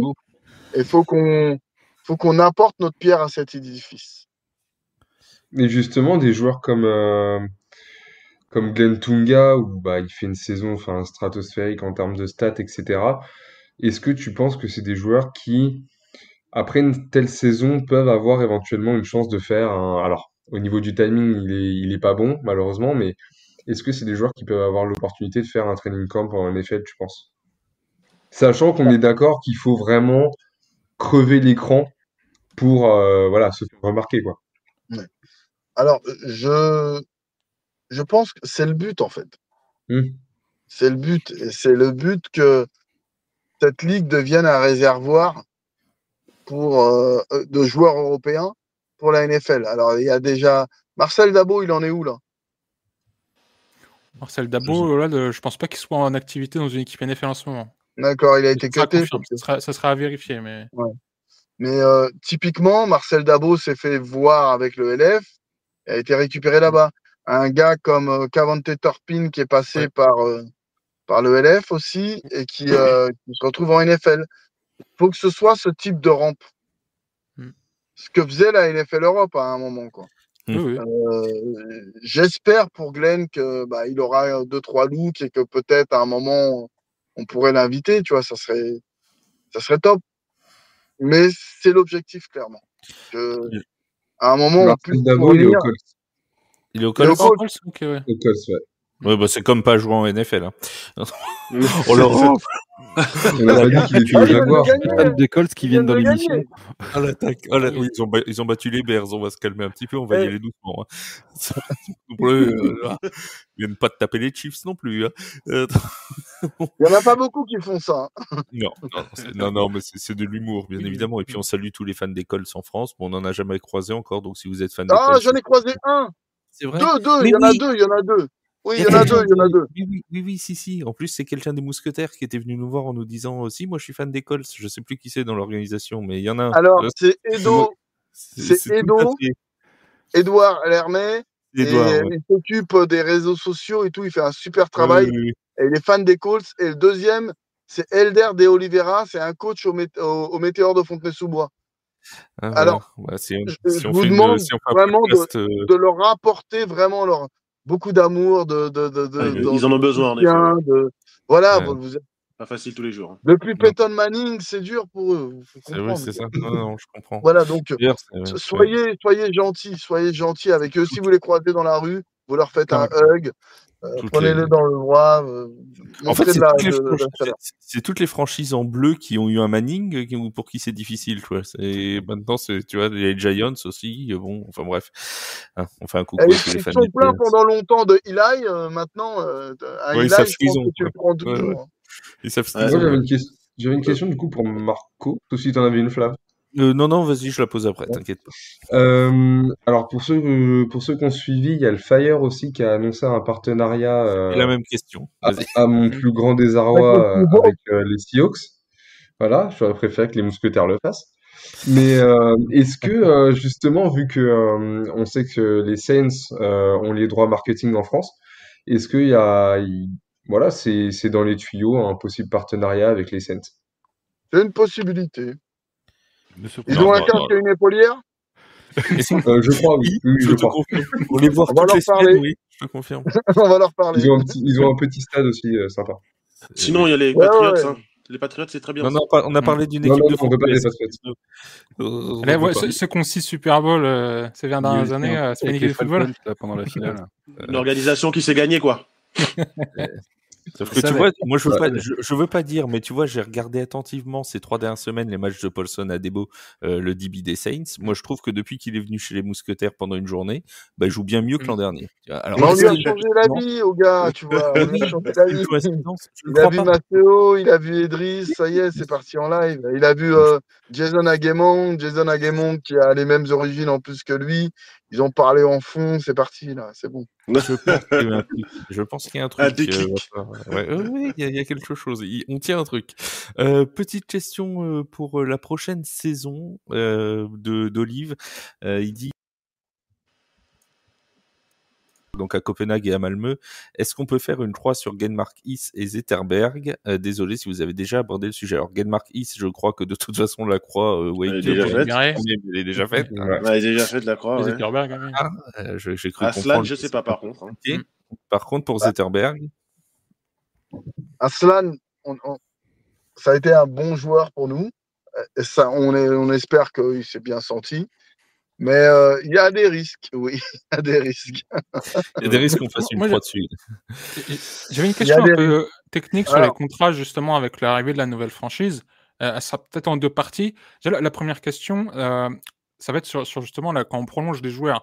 En ELF, là, c'est des contrats d'1 an, mais il y a eu 2 exceptions qu'on a vues l'année dernière et cette année. L'année dernière, Berlin, il donne un contrat de 2 ans à Kyle Kitchens et là, les Panthers, ils donnent un contrat de 2 ans à AJ Wetland, donc 2 défenseurs américains parmi les meilleurs défenseurs de la ligue. Est-ce que c'est un truc là qui va commencer avec les années à venir, avec justement en plus, le fait qu'il y ait une association et tout? Est-ce que ça pourrait être intéressant pour Paris de protéger certains de ses joueurs en les prolongeant 2 ans? Je pense particulièrement à un gars comme Stanley, qui est un très bon joueur et il fait encore une très bonne saison, il a 8 sacs et tout, donc un intérêt de protéger un atout en défense en lui donnant un contrat de 2 ans au lieu d'1 an. Est-ce que c'est un truc qui pourrait se faire? Parce que peut-être que voilà, avec à long terme, 24 franchises dans 15 pays, va peut-être y avoir un peu on se piquer les joueurs et tout. Donc est-ce que c'est un truc là qui va se faire ou pas? Ou pour l'instant, juste prolonger les gars 1 an, c'est suffisant? Alors, oui, ça va être amené à se développer un peu plus. Et ça va être amené à se développer un peu plus au fur et à mesure que la structure, c'est-à-dire les franchises, seront solides. Et là, je recoupe avec, encore une fois, l'initiative de l'association qui, justement, est là pour aider à solidifier les structures. Ça veut dire que si vous avez une structure solide, vous savez que de toute façon, on a ce qu'il faut pour durer sur au moins les 5-10 prochaines années, eh ben, on va pouvoir aussi investir sur les joueurs à plus long terme que1 an. Et c'est aussi très intéressant pour eux parce que ça leur permet de pouvoir se projeter. Là, vous avez un joueur qui rentre dans la saison et il se dit, bon, j'ai du boulot pour 5 mois. C'est compliqué de construire une vie ou bien d'avoir des perspectives quand votre perspective contractuelle, elle est qu'à 5 mois. Donc, pour nous, c'est ce vers quoi on veut aller. C'est-à-dire même signer des gens 3 ans, 4 ans, un peu ce qu'on voit dans les autres sports professionnels. Et on veut aller vers ça. C'est notre capacité en tant que structure qui, pour l'instant, nous limite. Et on va structurer les franchises pour pouvoir aller vers ça. J'ai une question là qui est venue alors sur les conférences, donc Kevin a déjà un petit peu répondu dans le chat, donc on va pas voilà, mais il y a une question sur l'équilibre des franchises, des conférences. On sait que c'est une question qui revient souvent. Il y a des conférences qui sont très déséquilibrées. Celle de Paris est clairement, on va pas se mentir, est la plus forte, la plus dense au niveau des équipes qui sont présentes. Quant à Madrid, quant à le Rhein-Fire, quant à Francfort, quant à Paris, tout ça dans la même franchise, forcément, ça fait du beau monde. Est-ce qu'il y a quelque chose qui est en train d'être réfléchi pour essayer d'équilibrer un petit peu ces conférences ou pas du tout? Alors oui, bien entendu, c'est un problème qu'on a en ce moment et qui doit être adressé. Qui doit être adressé parce que, rappelez-vous, hein, nous, encore une fois, on s'en plaint pas et on le demande même d'avoir une conférence solide. Pourquoi? Parce que, sportivement, ça nous prépare à être des prétendants au titre. 2, parce que aussi, ça fait des super matchs. Nous, quand on dit on a un match de division et que c'est des équipes comme Cologne, Francfort, Düsseldorf qui viennent, on sait qu'on va avoir du spectacle. On sait que ça va bien le faire. Et souvenez-vous, l'année dernière, on perd à la dernière minute sur un coup de pied à 3 points de 50 yards contre Francfort. On s'en rappelle. Ouais, ça fait mal. Mais c'est aussi difficile que c'est sportivement. Les gens, ils ont pris un kiff incroyable. Et quand Francfort, ils sont revenus, les gens les attendaient. Ah oui, et puis quand on a vu le kicker commencer à s'approcher, on s'est dit mince, on va revivre la même expérience. Voilà. Et non, en fait, pas du tout. Et ça part dans l'autre sens, et tout le monde est content, on saute de joie, c'est génial. C'est parfait. Ça veut dire que dans notre conférence, là, on a quelque chose qui roule bien, et on a de la compétitivité. C'est pas pour rien que Rhein-Fire, ils ont perdu un match à l'intérieur de la conférence. Nous, on les a titillés. Sinon, vous regardez les autres scores, ils partent loin. Ils partent loin en général. Donc, notre compétitivité, il faut qu'elle existe dans les autres conférences aussi. Et ça, c'est à plusieurs niveaux. Alors oui, il y a le truc, on peut réorganiser les conférences, mais il y a aussi un autre truc qui, à long terme, doit marcher, c'est mettre en place des outils qui garantissent qu'il y ait une répartition du talent qui soit équitable sur tous les clubs.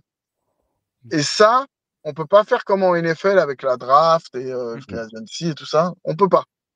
Donc, on doit le faire autrement. Et pour le faire autrement, il faut qu'on adresse le niveau qui est le plus pertinent, c'est-à-dire le niveau des fédérations, le niveau des clubs et le niveau des équipes nationales. À un moment, il faudra qu'on ait quelque chose, une action qui garantisse que dans chaque pays, il y ait la production de très bons joueurs. Je sais pas encore comment. On n'a pas encore la réponse, mais c'est les réflexions qu'on mène actuellement.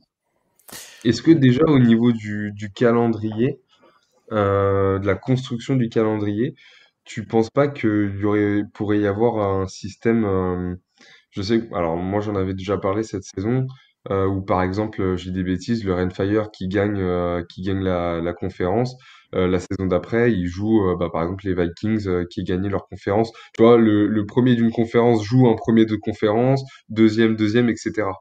Alors, c'est la force du calendrier. Oui, ça peut le faire. Ça peut le faire. C'est d'ailleurs quelque chose qui est en place en NFL.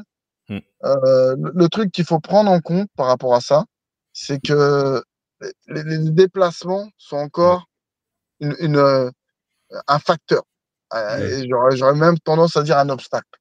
Autant en NFL, que tu joues New York ou Tralali, ça pose pas de souci parce que de toute façon, tu seras dans l'avion et l'avion est suffisamment confortable et les mecs n'ont pas à travailler le lendemain. Nous, c'est encore un facteur. Hein. Ça veut dire que tu fais 4 déplacements en avion, le plan Madrid, ça leur coûte de faire 4 déplacements en avion.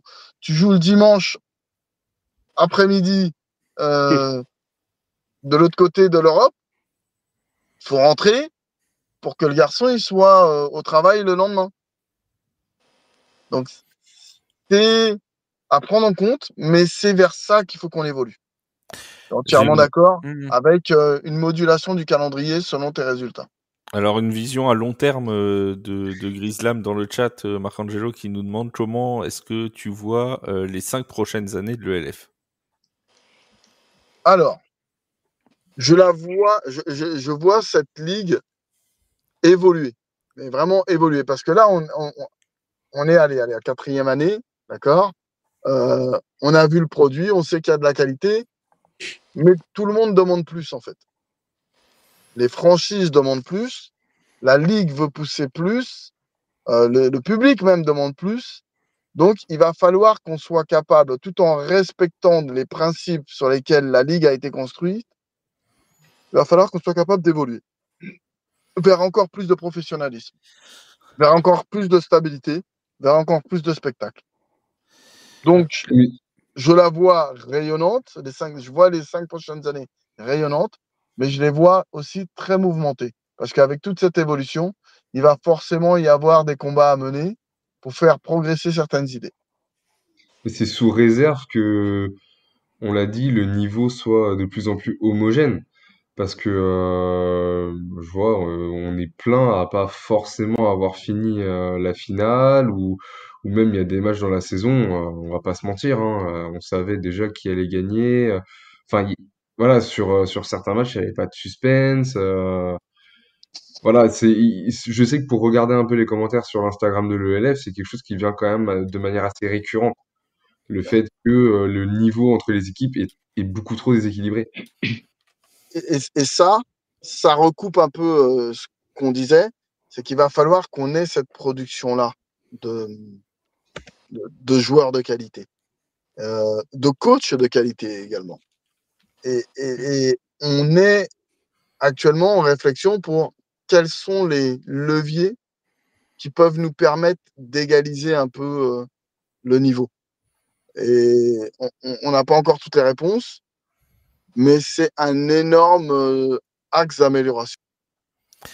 Bon, mon Mathieu, tu voulais rebondir sur quelque chose dit précédemment. Alors, Steven t'a emmené sur un autre sujet. Sache que tu as le droit de couper la parole à n'importe qui, sauf à Marcangelo qui vient de se couper la parole tout seul.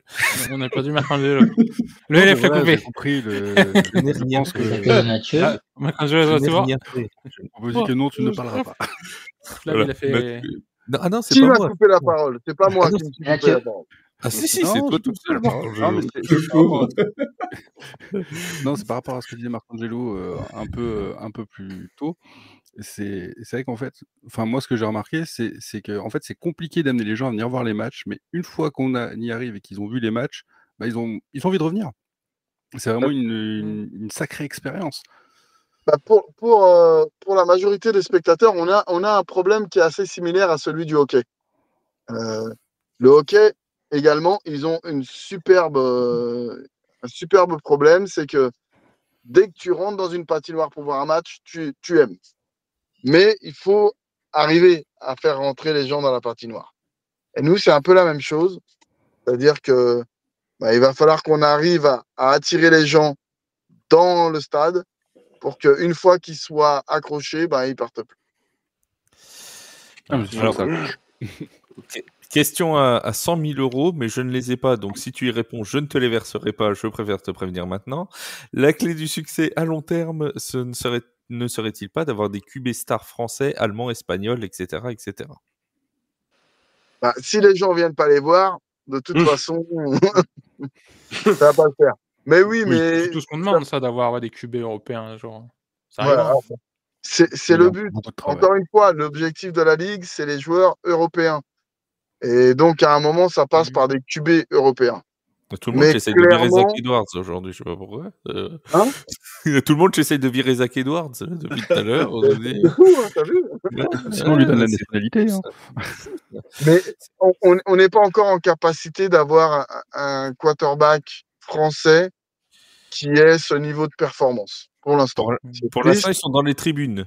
Parce que la dernière fois que je suis allé à Jean-Bouin, j'avais Badis Gramy qui était avec moi. Donc voilà. C'est tout un parcours, je pense, pour avoir un jour des starters allemands, français, espagnols. Parce que quand même, à la différence, il faut se dire que les Américains, ils ont fait du high school, ils ont fait du college football, que ce soit de la division 3, de la division 2. C'est pas, on n'a pas les stars de la division 1. Mais on a quand même des gars de Détroit qui font des belles carrières en Europe. Il y en a, ils ont fait de la CFL. Il y en a, ils ont fait de la XFL récemment ou pas. Je pense que justement, la différence va être que les QB européens ne vont pas avoir, rarement, on va avoir des gars qui ont peut-être un parcours en fac au Canada ou aux États-Unis. Et ils auront peut-être la chance après de partager cette expérience en Europe. Mais pour les QB, voilà, c'est bon, la différence se fait là. On vend des 1 élite à Marseille. On peut mettre un QB français et on peut voir qu'il y a du niveau en D1 élite pour mettre des QB français.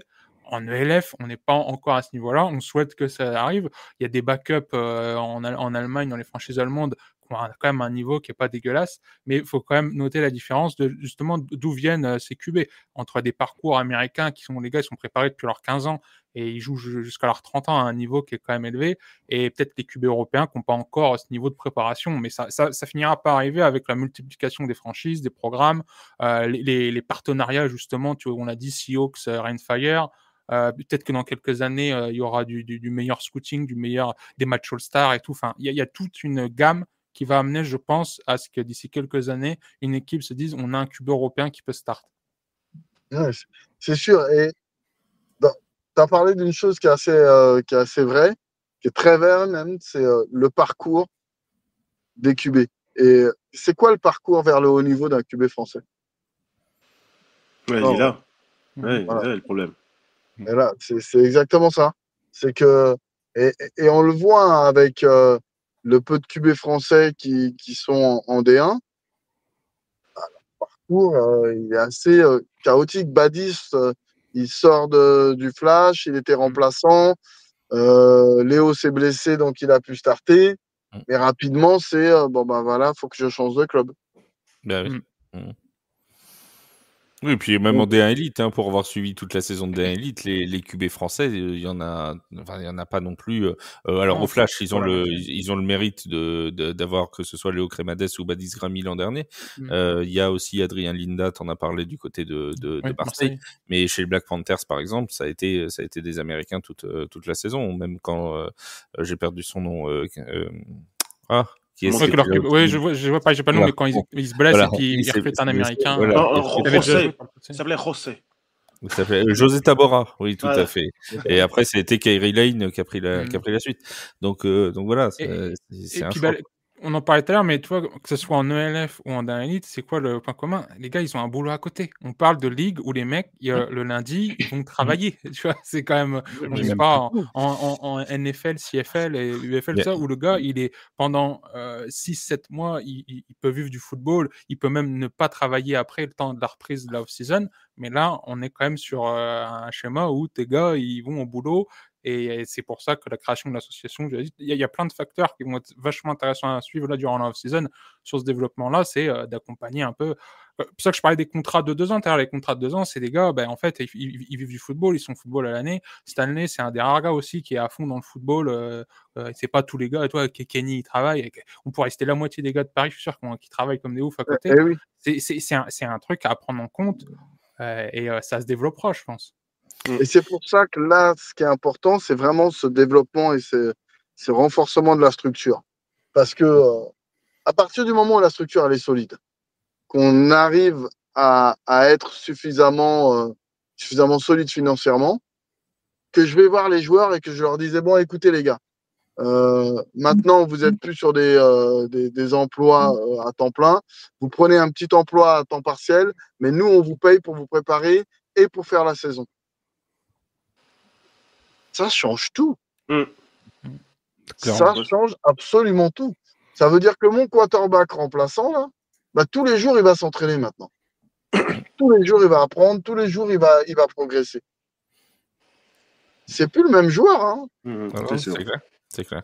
Il y a Grislam qui disait pourquoi pas une place de backup réservée pour les gens, justement, les Français, les Espagnols, les Allemands. Tu vas laisser la possibilité d'avoir un quarterback titulaire américain et réserver la place de backup pour qu'ils apprennent. Ça peut être aussi une piste. C'est le cas dans toutes les franchises, en fait. Quand vous regardez toutes les franchises, le titulaire il est américain et le backup il est homegrown. Il est national. Puisque pour la simple et bonne raison qu'on est limité en nombre d'Américains. Oui. Tout à fait. D'accord. Mais par contre, vous le verrez dans toutes les franchises, vous jouez le match, le Ricain se blesse. Pour finir le match, c'est le Français qui rentre. Mais dès le mardi, là, il y a un autre Américain qui est ramené. Après la week 9. Avec la week 9, ouais, c'est mort. Quand c'est après, ça fout mal. Voilà, c'est là, tu vois, c'est la pire des périodes pour te blesser, quoi. Tu regardes ton gars et tu lui dis non, pas maintenant. Tu reviens, tu recommences. Ouais, une question. Ouais, j'avais une question de. Alors, c'est du barbecue de Rafa, justement. Il avait des questions. Il allait se coucher. Parce qu'il doit... Quand est-ce qu'on peut aller faire le barbecue Alors, moi, j'ai une question déjà. Moi, je veux des wings pendant les matchs, les gars. Donc, il faut organiser wings plus bière. C'est le combo parfait pour regarder un match de foot américain. Mais ça, c'est comme mon avis personnel. Concernant la question de. Ouais, mais non, rien ne rivalise avec du poulet frit, mon gars. Tu l'apprendras un jour. Mais en tout cas, j'ai la question, est-ce que le club. Voilà, vraiment pour des questions sérieuses, est-ce que le club dégage des bénéfices et quelle est la santé financière de la franchise en fait? Alors, on n'est pas encore au point d'équilibre, on le vise. Et on s'est largement amélioré cette dernière saison. Donc, pour l'instant, on est sur ce qu'on avait prévu par rapport au business plan.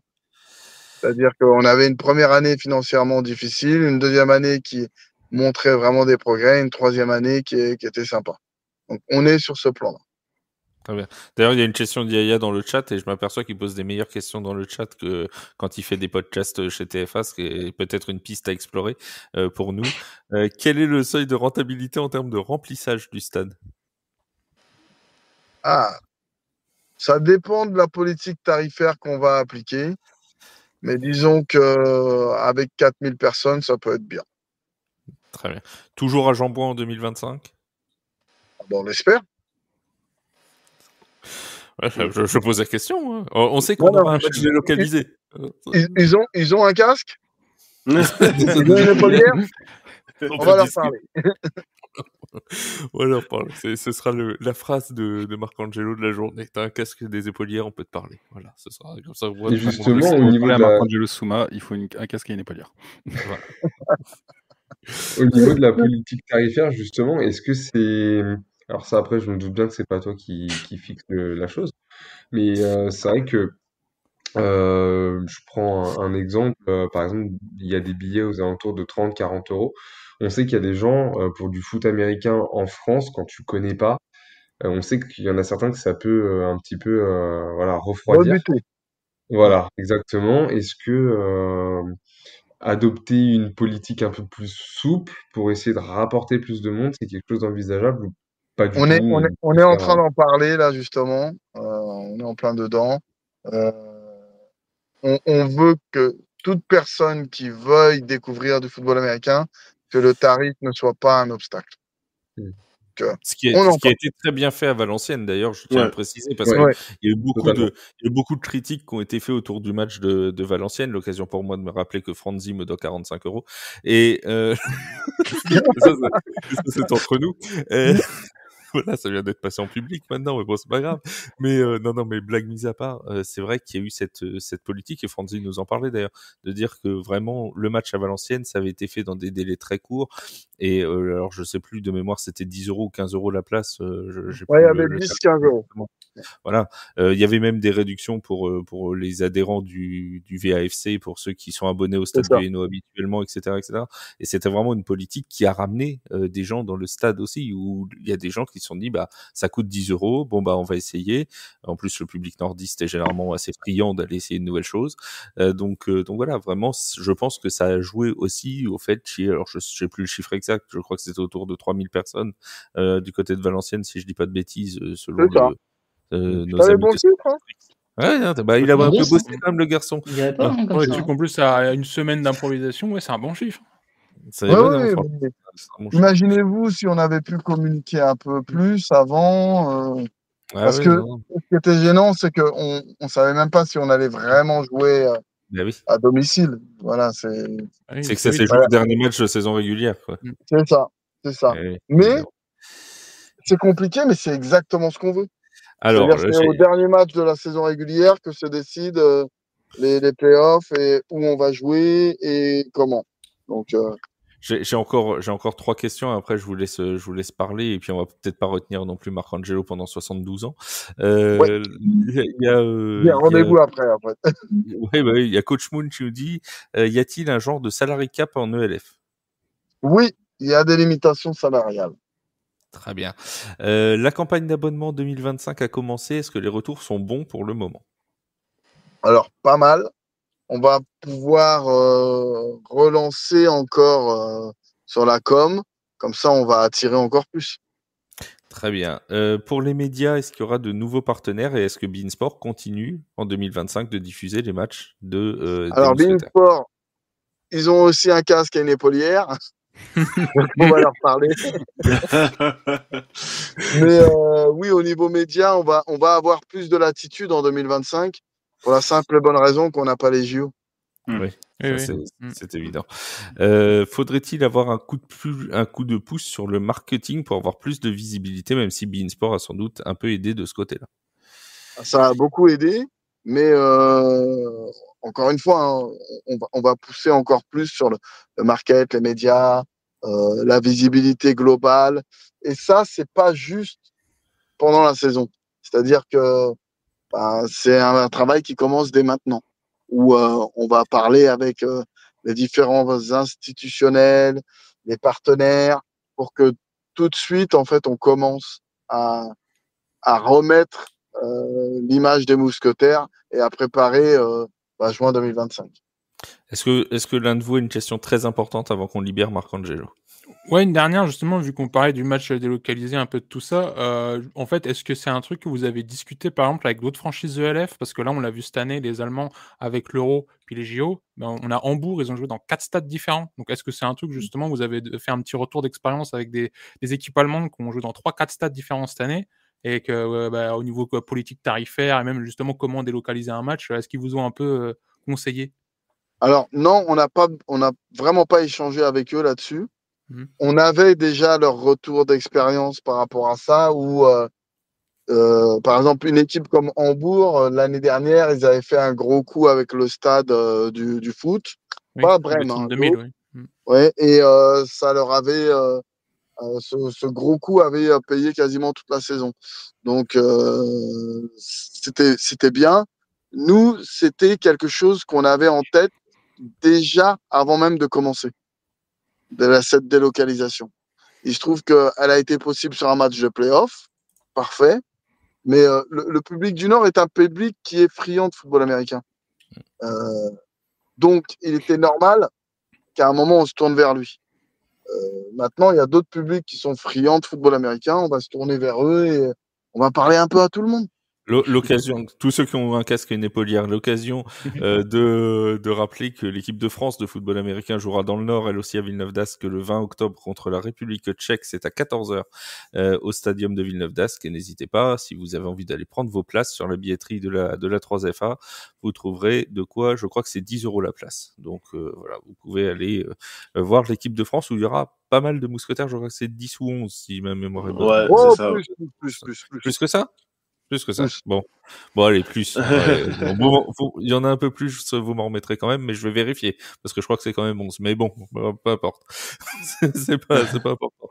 On va libérer Marcangelo juste avant 2 annonces à faire. T'as une question, Wake, encore? Ouais, très rapidement. C'est pas pour l'embêter, hein, mais c'est par rapport à la communication sur les blessures éventuellement des joueurs. Chaque fois que j'ai posé la question dans la saison, Marcangelo m'a dit peut pas dire. Alors bon. Non, voilà, c'est sur la communication. C'est sensible. C'est des données qui. Voilà, c'est ça. On peut pas communiquer comme ça sur les blessures des gens. Tu vois, c'est quand même personnel. Donc. Non, mais aux blessures ou peut-être même forcément. Les joueurs qui sont cut, des joueurs qui partent sur hier, des joueurs qui vont être signés. Est-ce qu'on peut avoir plus d'informations au moins à ce niveau-là, pas forcément sur les blessures en elles-mêmes, mais peut-être les joueurs quand ils font plus partie de l'effectif. Par exemple, pour Jordan, on l'a appris un mois plus tard qu'il n'était plus du tout dans l'effectif. Et on nous posait des questions, mais qu'est-ce que il est passé où, Jordan? Moi, je vais pas te mentir, j'avais l'information, mais j'ai fermé ma bouche, on m'a dit de fermer ma bouche. Mais est-ce que ce genre d'information peut arriver un peu plus vite, entre guillemets? Oui, alors pour certains cas, oui. Pour d'autres cas, que l'information n'arrive pas, c'est voulu. Oui, j'imagine bien. Donc, mais oui, on peut toujours s'améliorer dessus, tout en respectant les différentes personnes et leurs droits. Tout à fait. Voilà. Et Olive nous dit, moi, je viens de l'apprendre là pour Jordan. Bah voilà, mieux vaut tard que jamais. Non, il avait fait un post Instagram pour le dire, et c'est à ce moment-là que nous on a relayé l'information, puisqu'effectivement, tu m'avais donné l'info quelques semaines avant, mais comme pour toutes les infos qu'on a partagées en interne, pour Valenciennes, on va pas se mentir, on avait l'info aussi une petite semaine avant que ça sorte. Franzi nous a demandé expressément de ne pas l'info et tu voulais pas nous le dire. Voilà, m'a demandé expressément de ne rien dire avant que ce soit officiel, et puis après Benjamin Bernard a vendu la mèche en direct, donc je lui en veux toujours, mais c'est pas grave. Ouais, il a bavé. Hein alors que nous avait dit non, mais faut rien dire. Nous on a respecté, on a rien dit. Voilà. Non, mais bravo Benjamin. C'est aussi la raison pour laquelle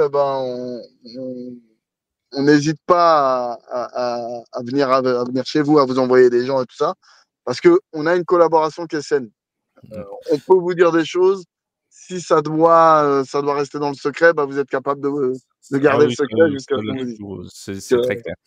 Et d'ailleurs, j'en profite, puisque tu en parles de nous avoir envoyé des gens, j'en profite vraiment pour te remercier, toi, parce que alors ce que les gens savent pas, c'est que quand on prépare les tailgates ELF, oui, on a eu des invités pendant toutes les semaines, mais ça veut dire que on a dû embêter Marcangelo tous les lundis pour avoir des joueurs avec nous, pour avoir des coachs avec nous. Et Marcangelo a toujours tout fait pour qu'on ait au moins un invité dans l'émission. Et donc, si cette émission émission a été possible, c'est aussi grâce à Marcangelo. C'est pour ça aussi qu'on voulait l'avoir avec nous pour la dernière, pour le remercier de vive voix, pour vraiment te dire un grand merci pour tout ce que tu as fait, parce que tu as été force de proposition aussi quand on a fait une réunion au début de saison sur les mousquetaires, quand on t'a dit nous chez TFA ce qu'on voulait mettre en place, tu nous as donné aussi des trucs en nous disant on peut faire ça, et si cette saison de LF a été particulièrement réussie sur le média, c'est aussi grâce à toi, donc un grand merci pour ça Marco, et j'en profite pour annoncer à tout le monde que le Tailgate LF reviendra en 2025, les amis. Encore dit oui pour le maillot. Voilà. Moi, On passera encore des lundis ensemble, Voilà, on passera encore plein de lundis ensemble avec les mousquetaires, évidemment. Juste pour éviter d'envoyer les joueurs sur le périph'. Le maillot doré, ça en est où? Il devait être commercialisé. Une grosse question, Il a beaucoup demandé, il est magnifique. Hein. Celui-là, il va bientôt arriver, vous inquiétez pas. Ah. On a eu tellement de demandes.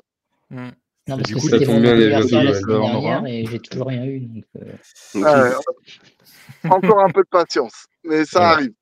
Encore un peu de patience. En tout cas, un grand merci Marcangelo, restez avec nous parce qu'on va encore papoter 2-3 minutes. J'ai encore des petites choses à demander à mes copains, mais un grand merci Marcangelo d'avoir été avec nous ce soir et d'avoir répondu à toutes nos questions. On t'a gardé 1h30, c'est très gentil d'être resté pendant tout ce temps avec nous. Et puis longue vie aux mousquetaires.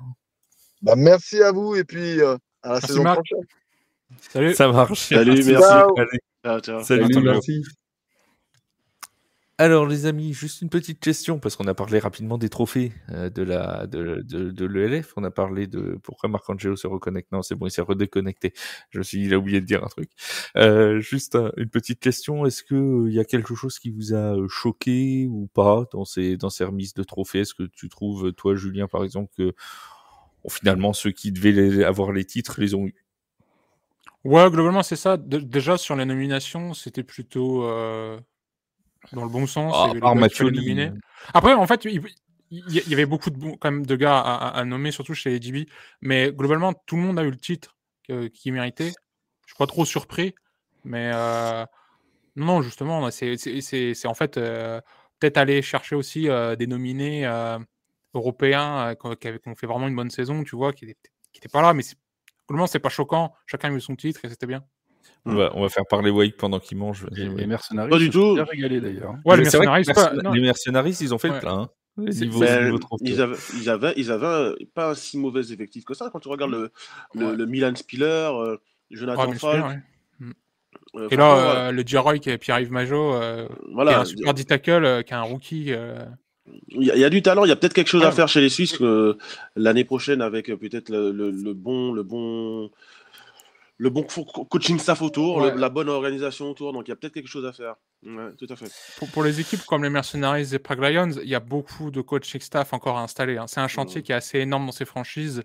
Toi, c'est pas des infos qui sortent beaucoup, c'est difficile de savoir ce qui se passe, mais quand tu vas, j'ai cherché là un peu des trucs, justement, tu te rends compte qu'au final, ces deux franchises cette année ont eu beaucoup de soucis de coaching staff et tu peux pas construire un roster avec un coaching staff qui est démantelé pendant toute la saison, quoi. C'est ça. En parlant de coaching staff, au niveau de Hambourg, on en a parlé quand même régulièrement au niveau de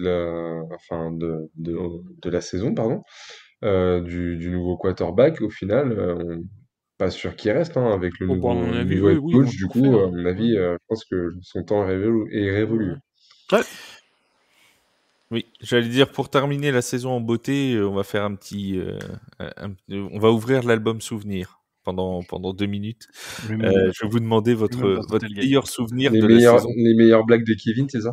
Non, le meilleur c'est vrai qu'on pourrait faire un sacré bêtise. Le meilleur souvenir de la saison 2024 des Mousquetaires. Si vous deviez retenir une image, une action, un match, n'importe quoi, quelque chose qui vous a particulièrement plu, ce serait quoi? Alors attention, je laisse réfléchir. Le match face Vas-y, Kevin. Le match de playoff, parce que c'était une première et que c'était une victoire, que c'était un beau souvenir et on a vibré. Le match de playoff à Valenciennes. Le TD d'Edwards à la dernière seconde, je suppose qu'Olive, tu nous parles de celui contre Madrid. Justement pour aller en playoff, celui contre Madrid sous la pluie aussi, de Jean Bouin. À mon nature. Même le field goal de Mathis Dupont. C'est field goal. Et le field goal. Il y a le TD, ouais. Mon moment préféré, c'est ça.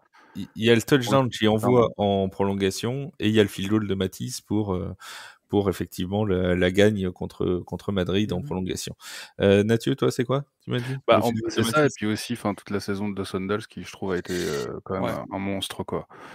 Il a fait des actions, moi, une qui m'a particulièrement marqué, c'est quand il est en train de taper un all-line qui rebondit sur le running back qui est juste derrière. Enfin, il a fait des trucs comme ça, c'est impressionnant, c'était un régal à regarder. Wake. Je pensais, juste avant de donner mon action préférée de la saison, quand j'ai dit que je ne mettrais pas Zach Edwards Offensive Player of the Year, je pensais à Aaron Jackson personnellement. Mais après, encore une fois, c'est pas démérité quand on y repense bien pour notre quarterback américain. L'action pour moi, et c'est pas une action, c'est le drive. C'est le drive face à Munich. Voilà, on était l'un à côté de l'autre. Je pense que ton épaule s'en souvient encore. Ça l'a marqué. Voilà, elle l'a marqué, Non, mais c'est vrai. au sens littéral du terme, hein, ça l'a marqué. Et, et non, voilà, ce drive du début à la fin a été le plus beau drive de la saison.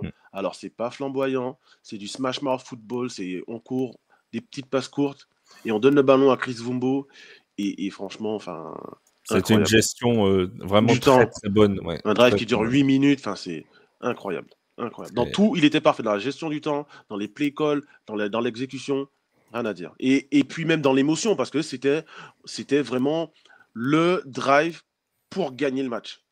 Et quand avec toute la pression, on est à Valenciennes, c'est le premier match de playoff en France, de l'histoire de la franchise, etc. T'as toute la dramaturgie en fait est réunie à ce moment-là, et c'est vraiment un truc. On pourra en faire un film limite, tu vois, un documentaire. Et là, t'as la conclusion du TD qui te donne la victoire, mais là c'est juste parfait. D'ailleurs, moi, mon épaule s'en souvient, mais je crois que la table de la salle de presse du Hainaut s'en souvient aussi, parce qu'on a un peu fracassé. On doit reconnaître. Alors, s'il y a des amis du VAFC qui nous écoutent, on est désolé pour votre Sorry, mais si vous avez des factures envoyez chez Flav, il habite pas loin. Non, Flav, il habite pas loin. Moi, rue des... Il y a quelques trous supplémentaires dans la tribune de presse au Hainaut. C'est un peu de notre faute, mais en même temps, c'est de la faute de Benjamin et de Peter qui ont dit faites du bruit. Bon, bah, on a fait du bruit avec ce qu'on avait sous la main. Fallait pas dire on n'avait pas de tambour comme Steven, quoi. Voilà. Bah, il y avait plus de tambour à ce moment-là, parce qu'apparemment, il s'était fait fracasser, non? C'était pas... ouais, il s'est fracassé juste avant la mi-temps. Ouais, à la mi-temps. Ouais. C'était quoi ton souvenir préféré, toi, Steven? Bah, moi, je vais faire une Steven. À chaque fois que tu me demandes un joueur ou un moment, je vais t'en donner deux. Non, mais deux, parce qu'il y en a un que je pourrais plus redonner les autres saisons. Donc voilà, forcément, c'est le premier match de l'arrêt de compagnie à Jean-Bouin. Voilà. Je dis à Jean-Bouin parce que voilà, c'est vraiment là où on s'est tous retrouvés, hein. Il y avait eu le déplacement avant à Hambourg, mais voilà. Parce que aussi ça s'est fait très rapidement. L'arrêt de compagnie s'est fait en très peu de temps. Et voilà, on était tous très fiers du rendu que ça avait, et même au fur et à mesure de la saison, de voir que ça touchait les gens. Voilà, on était vraiment satisfaits de notre travail. Et je pense qu'après, je rejoins un peu tout le monde, Kevin y compris. C'est vraiment le match de Munich, quoi. Mais parce que c'est un tout. C'est déjà le fait d'être en playoff, et c'est aussi l'excitation que ça procurait.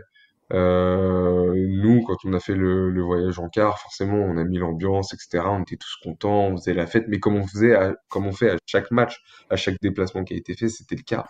Mais là, au final, en arrivant dans le stade, en s'installant, parce qu'on s'est pas installé non plus super longtemps avant le match, on était peut-être là 20 minutes avant, à ce moment-là, on s'est installé, et à ce moment-là, ouais. En tout cas, moi, personnellement, c'est là où je me suis dit, ça y est, on y est. Et ouais, Alors, on était là, mon Wake, hein, quand on a vu la ouais, voilà, c'est une atmosphère totalement différente, quoi. J'allais chercher mes frites. Oui, après, il y a quelqu'un qui t'a abandonné, tiens. Si on retrouve cette personne, on se chargera de son cas. C'est vrai que ça, il faut le souligner, de tout ce qu'a fait la Red Company pendant toute la saison. C'est vraiment une expérience à vivre aussi, non seulement voir les matchs, pas tous mais vivre ça avec la Red Company, c'est incroyable.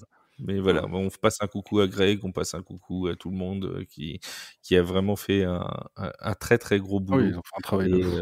Et voilà. Bah Et les gens- ouais. Et comme l'a dit Flav, du coup, on est toujours à la recherche de dons pour les tambours. Voilà. Voilà. D'ailleurs, il est en La train cagnotte de, Litchi sera ouverte. il est en train de Ouais, voilà. monnayer sa présence au Tailgate 2025 contre un nouveau tambour pour la Red Company. Je vous dis ça, c'est comme ça. Hein. Bon, on va voir. On va voir. Peut-être que ce sera dans les tuyaux. Julien, toi, t'as donné ton moment préféré déjà? Je sais plus. Oui, j'ai pas vite fait, mais moi, c'est la qualif en playoff contre Madrid, ouais, le drive et puis le field goal de Matisse. Quoi. Matisse, Vraiment incroyable. Le Matisse. Tiens, ça nous permet, puisque on en est à la fin de cette émission, de saluer tous les joueurs qui ont été avec nous, puisque vous parlez de Matisse. Alors, on peut pas tous les citer parce que ils ont été quasiment une vingtaine à venir, donc ça va être un peu long. Mais il y a eu Matisse, il y a eu Amir, il y a eu Maceo, il y a eu Dawson, il y a eu bon bref. Pas Kevin. Voilà. On peut Il y a eu citer ceux Kevin qui ne sont Mwamba, pas venus aussi. le plus Kevin gros, Mwamba, on peut pas moi, saluer mais Zach Kevin Edwards Mwamba. aussi. Voilà. Il y a eu Chris Vombo depuis sa voiture. Il y a eu voilà. Bref. Kevin Fortes aussi, hein. Kevin Pas Fortes. des Mousquetaires. Voilà. Ouais. Voilà. Kevin Pas des Fortes. Mousquetaires, mais Ouais, qui est Kevin, venu. bonne saison avec les Mercenaries quand même. Kevin Fortes qui est venu aussi. Bref, tous ceux qui sont venus, ils nous excusons. Il y a eu Rémi Berthelin aussi. Bref, j'ai plus la liste sous les yeux, mais Mamadouci. voilà, Mamadou Si, Hugo Tekedam, ils ont voilà, il y a eu de quoi Mais faire. bon, y Jack arriver. Lowe aussi. Ouais, on va finir par tous les citer. Dawson Dels. Lawson On a Dales, fait le tour. Marc Mattioli. Marc- Les coachs aussi à l'écrit, là, quand on fait les interviews écrites. voilà, John Jimmy Booker, Johnson. Arnaud Vidalaire, Jimmy Johnson. Sacrée saison. Hein. Voilà. C'était une belle saison, c'était une très très belle expérience et Et Et tu as fait. avec moi. Et C'est c'est l'émotion. fini, Je crois que c'est les l'émotion. lives, tout ça, quoi. Non, c'est bon. Ta frise, répète. Je disais, je vous remercie vous 5 d'avoir été là pour m'accompagner dans cette idée qu'on a lancée comme ça une semaine avant le début de la saison. Grosso modo, on a dit tiens, on va se faire un podcast LF et on va essayer de réunir tous les gens qui gravitent autour des mousquetaires et ça c'est arrivé comme ça et voilà, et une saison de fête et la deuxième arrivera dès l'année prochaine avec toujours la même équipe. Donc vraiment du fond du cœur un grand merci à vous tous d'avoir été là pendant toutes ces semaines et bien sûr un grand merci à tous ceux qui nous ont écoutés aussi pendant toutes ces semaines avec plus ou moins de bêtises qu'on a racontées, mais c'était quand même bien sympa.